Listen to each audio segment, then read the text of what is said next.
Today we're going to be talking about the EGR valve and cooler of a 6.6 Duramax, but keep in mind, even though we're talking about a 6.6 Duramax today, this is going to go hand in hand and have the same conversation piece when we're talking about a Power Stroke, a Duramax, a Cummins, any application that's going to have an EGR valve and cooler attached to it.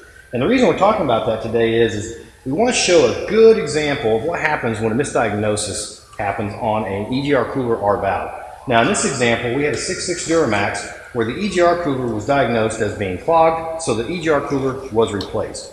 Now, this cooler only has a couple of thousand miles on it as it sits, and you can see the buildup inside of this cooler is already quite substantial.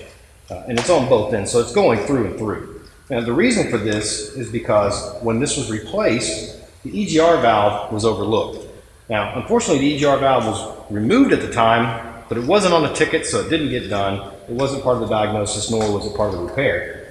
If we look at the EGR valve, we can see there is a substantial amount of buildup and soot inside of this EGR valve that when we replaced the cooler at the same time, putting this old EGR valve back in, we pretty much immediately started introducing this same buildup into the new EGR cooler, causing problems pretty quickly and causing this cooler to prematurely fail.